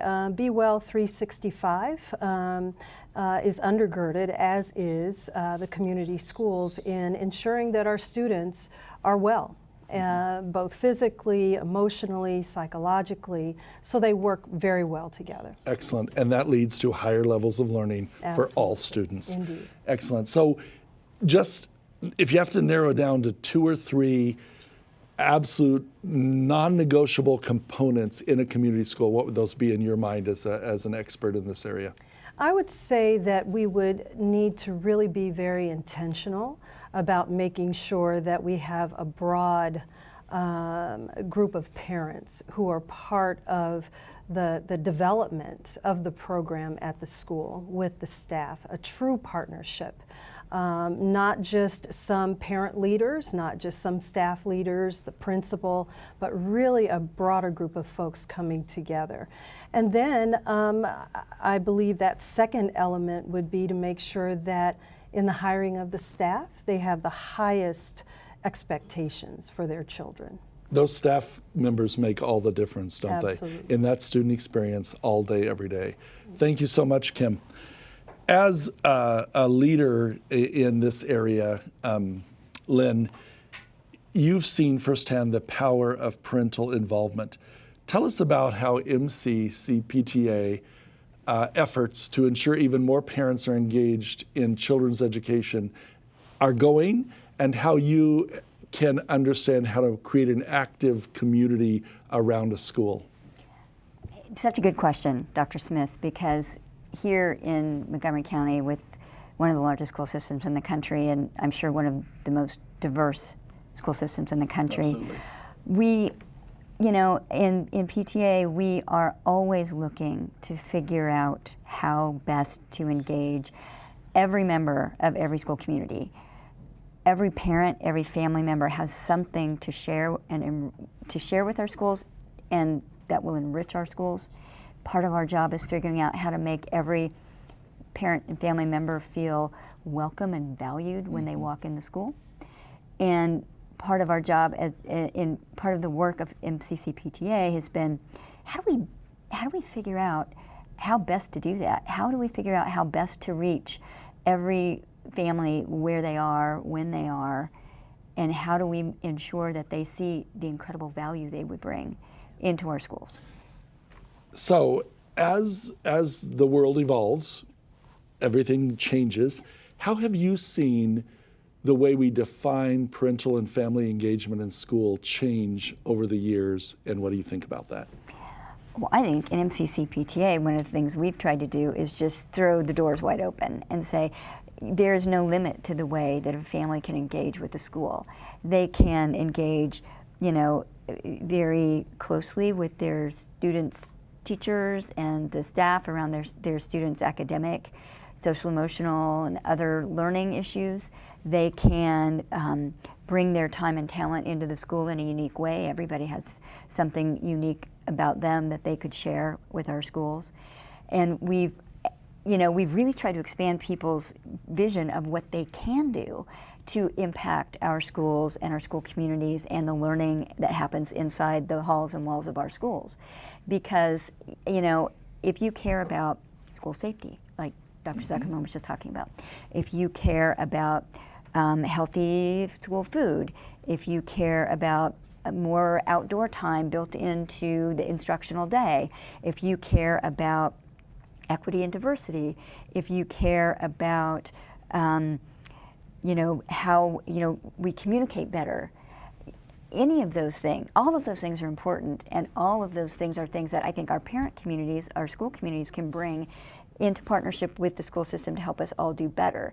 And that, I think, is a model that's far beyond many people's vision of the PTA or parents as, helping out at field day and, selling cookies. The book sale. At the book, yeah. Mm-hmm. And I think that's great, because I really do think all of that matters, and all of that makes our schools vibrant, welcoming, diverse places. So many touch points for families and parents and guardians to be engaged. And I do have to thank you for a couple of things. One is the thousands of hours that you've spent, because I know I've been there with you, really talking about how we can do this, and specifically around the Family Engagement Advisory Team that we'll be launching together. It's in that works right now, it's out there, and that group will start meeting in the second half of the school year. So very sincere thank you for all that you do and the other leaders across the Council of PTAs in this community. Thank you. Thank you. So these partnerships and strategic approaches to building community schools will have a tremendous positive impact on our students and families. It'll be exciting to see how this work evolves over the years, and I really appreciate Kim and Lynn joining me tonight in this conversation. Next, Dr. McKnight will continue the conversation with staff on the All-In Equity and Achievement Framework, which provides the purpose, plan, and pathway to ensure success for all students. Let's take a look at a video on the second component, the Equity Accountability Model. MCPS has developed an equity accountability model that provides detailed and focused assessment of school success and monitors and reports all students' performance on the evidence of learning. The district's accountability model goes beyond federal and state requirements to monitor and report performance for specific groups of students who have not experienced the same level of access, opportunity, or success as other students. The 5 focus groups are African American students who do not receive free and reduced price meals or FARMs, Hispanic students who do not receive FARMs, all other student groups who receive FARMs, African American students who receive FARMs, and Hispanic students who receive FARMs. The Equity Accountability Model, which is based on 7 major components, also allows MCPS to monitor and report progress on goals that are unique to the school district.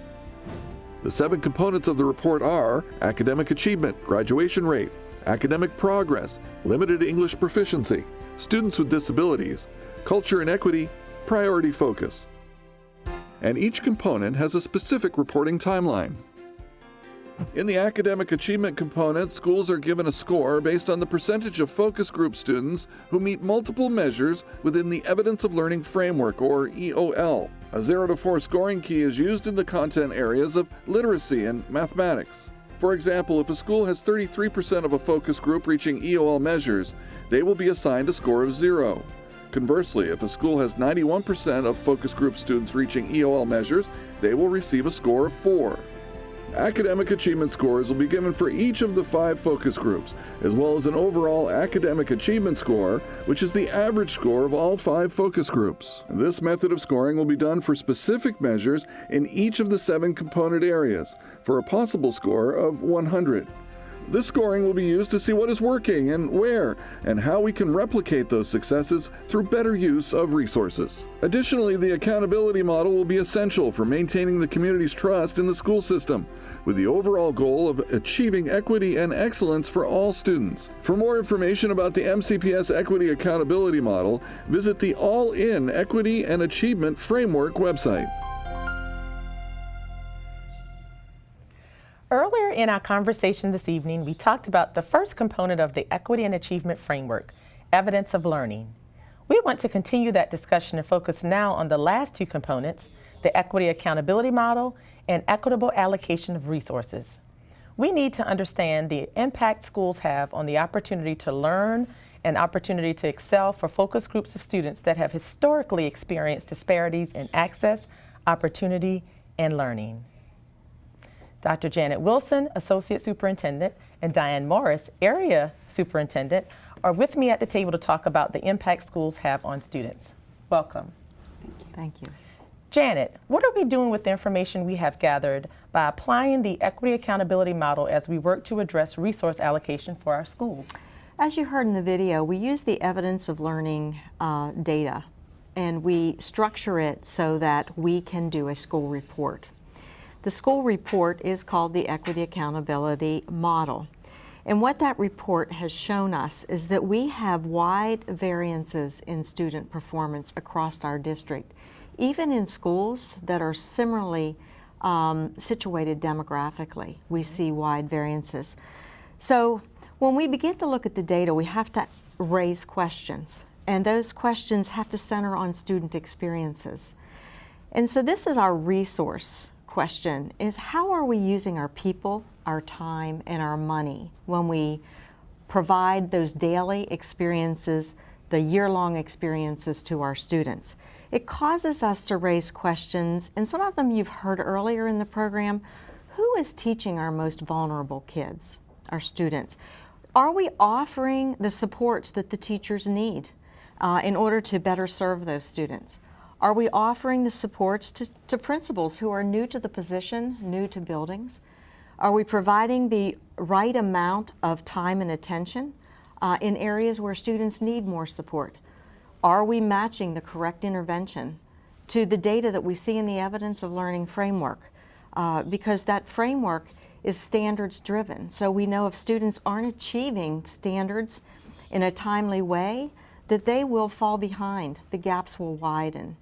We also have to look out for our students' well-being, because if we see shifts in the data, we know that we have to make sure that our students are, their well-being physically, socially, and psychologically is being taken care of. So as we think about the resource component, it's also important that we look at these structures and these practices to make sure that we aren't creating barriers to student learning. That's excellent, Janet. Thank you for breaking that down. It sounds as if it's important for us to continue to really look at how we utilize the resources to determine if we are providing equity to every single student in the way that we need to. Absolutely. Which is just generally a good practice. So thank you so much for that, Janet. Diane, resource allocation is one critical component. However, having effective leaders in the school building is just as critical. Advocates from the Black and Brown Coalition have also asked that MCPS increase its efforts to ensure that all students, particularly Black and Brown students, attend schools led by effective and diverse leaders committed to providing equitable access to opportunities and resources, and these school leaders must be supported to succeed. You supervise a third of MCPS schools at all levels. How would you describe the role of an administrator in a school, and what role does your office play in ensuring that there is an effective leader in every school building? Thank you. So when we talk about the role of a principal, they wear many, many hats. We train them and we really invest our time in making them the best instructional leader possible. So really focused on teaching and learning. But if you walk into a school building, you'll see that they do a variety of things, from advocate to counselor to building service worker to mentor, to budget person, and so they wear many, many hats, and it's our office that really provides that support and coaching. Janet did a really great job of outlining the work, the structures, the processes in schools, and so our directors of learning, achievement, and administration are there to shoulder the work with the principals, and so they provide a multifaceted approach of accountability, supervision, and coaching to really make sure that they're looking at data, that they're making decisions that are differentiated for the kids in their building. And so we are excited that the budget has considered the addition of additional directors to really be able to do this in an effective way. Absolutely. Thank you so much. Thank you for, we appreciate you, Janet and Diane, for sharing your thoughts here at the table.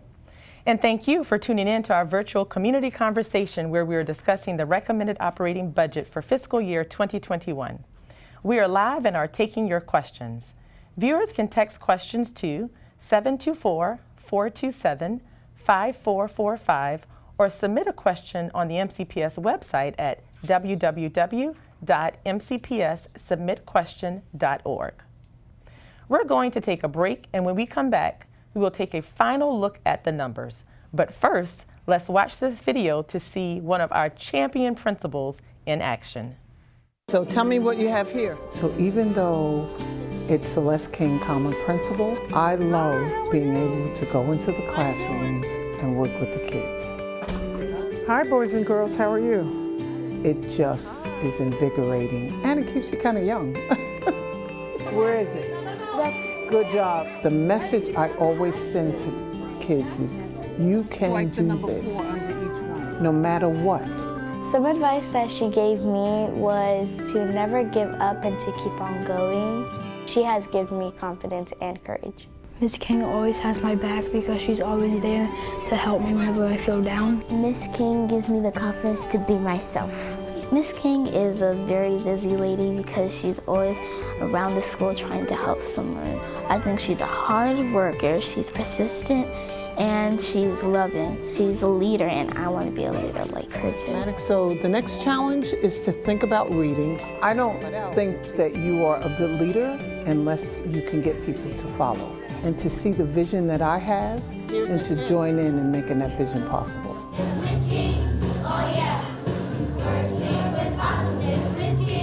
So we had an assembly for Miss King to celebrate her getting the award. As I walked down the aisle, they gave me flowers. So I guess the good news is that the kids know that I do love them and that I'm working hard for them. And then they just gave me the love back today. They are my family. Let's take a final look at the numbers in this budget recommendation. It's $2.8 billion. It's a great deal of money to ask this community to provide. It's a little more than half of the Montgomery County's total operating budget. Nikki, can you provide an overview of how we will use this money to support the well-being and learning of more than 165,000 pre-kindergarten through 12th grade students? Sure. So earlier today we went through 3 of the 4 strategic focus areas. The 4th focus area is our partnerships. And if you combine all those strategic areas, it works out to approximately $23 million in additional funding. All told, the superintendent's budget will be asking for $2.8 billion, which is an increase of $121 million. Keeping in mind that $23 million of that is the strategic accelerators we spoke about. That's an increase of 4.5%. I think it's important to share that part of that 4.5% comes from our enrollment growth. We're projecting an additional 2,500, 2,600 students, and that will account for about $25 million of the $121 million. And we got almost 2,600 students this year, yes, right now, and we're still growing every month as I look at that. We absolutely are. And when we create a new budget, we have to function and create our budget going budget to budget. So the growth of 2,600 students is budget to budget. And we have to look at what we need in terms of additional positions and support. So that 4.5% is an important piece of the puzzle, but we have to break it down and look at how much of that comes from enrollment, how much of that comes from strategic accelerators. The other part that's important to look at is how we look at our funding. So when we build a budget, we look at the expenditure side. We spoke this evening all about the plan and the work we're doing and the expenditures we're going to have. We've increased that budget, as we shared, by $121 million. We then have to look at how we're funded, and so how we're funded is through a variety of sources. Our federal funds and other funds are a piece of the puzzle, but a very small piece of the puzzle. About 2/3 of our budget comes from our local funds, and so we'll be asking for an increase there of approximately $72 million. A piece of that $72 million, though, is maintenance of effort, which is the law that requires funding to stay per pupil at a certain amount. So we are asking for money above the law. So the law requires at minimum we receive the $25 million. Then, in addition to that, we're asking for approximately $47 million above that. A big piece of the new ask has to do with our enterprise funds, where we're asking for additional expenditures, but we don't need to ask for money because expenditures that are funded internally, we don't need to ask for federal, local, or state funding.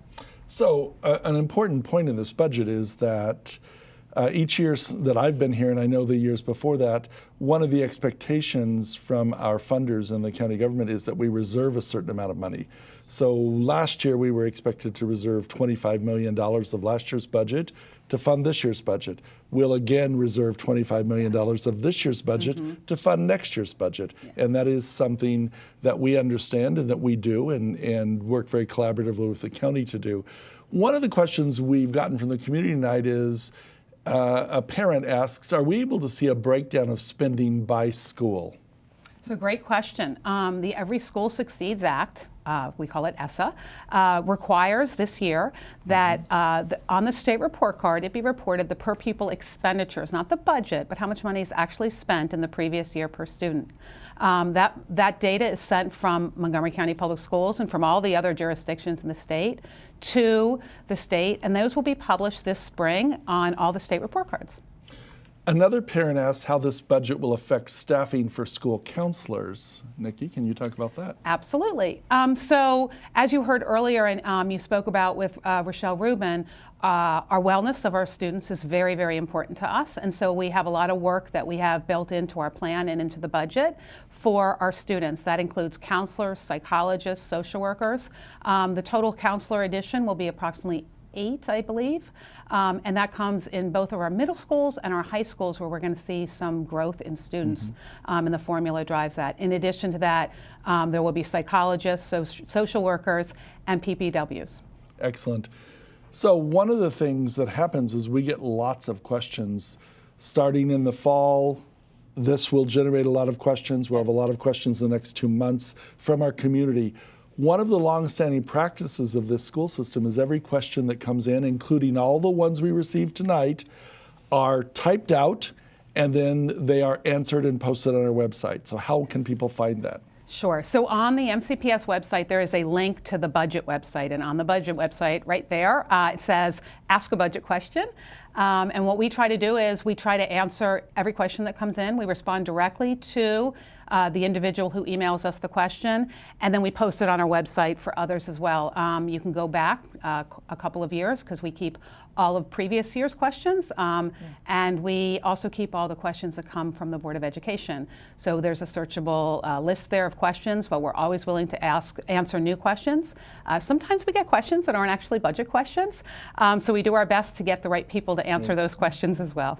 Thank you, Nikki. I do encourage everyone to visit the website where you can view a very clear breakdown of where all of the money goes, and you can ask a question there as well as all the questions we'll answer from tonight. Now let's hear one final comment from another member of our Budget Steering Committee. This is a broad-based committee that does work on behalf of the school system starting in August to help us build this budget.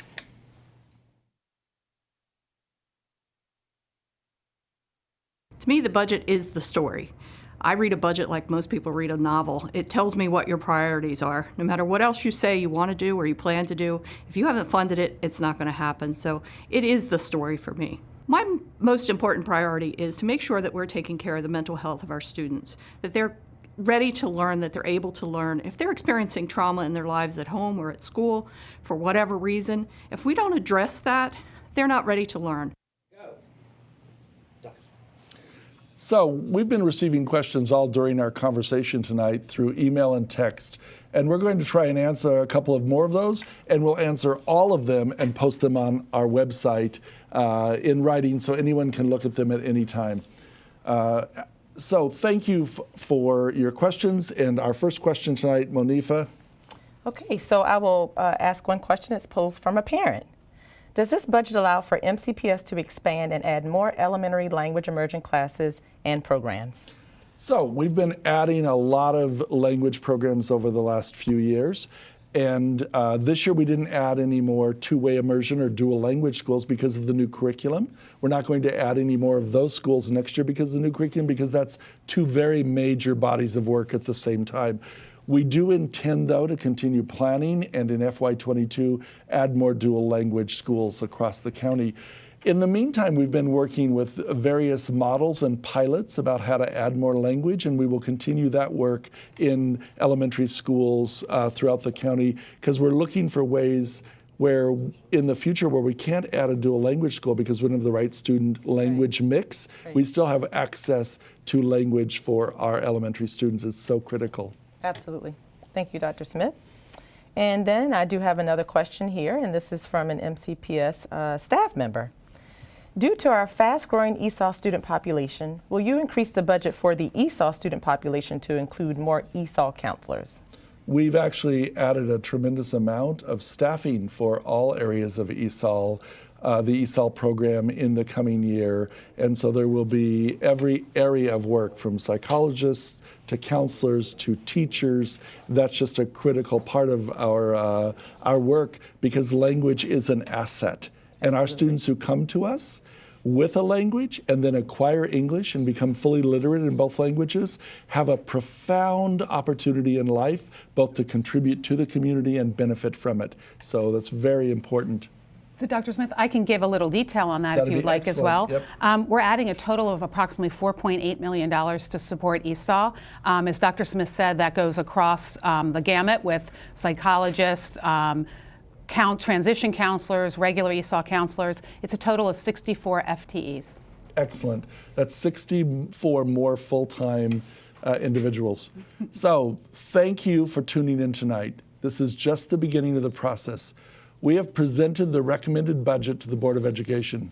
The board will hold work sessions and public hearings on the request before submitting their recommended request, as they can alter and change this budget any way they choose, to the Montgomery County Executive and the County Council.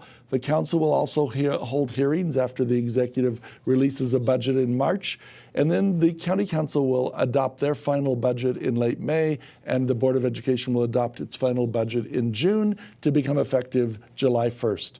And so we appreciate you tuning in. We appreciate your engagement, your advocacy for all of our children. You can participate and stay engaged throughout this process, and you can share your thoughts with the Board of Education and the Montgomery County Council during public hearing sessions that will be held in January. You can also stay informed by visiting the MCPS budget website. Your work on behalf of all students makes a profound difference. Thank you for your support of Montgomery County Public Schools. We appreciate you turning in and appreciate all you do for our school system.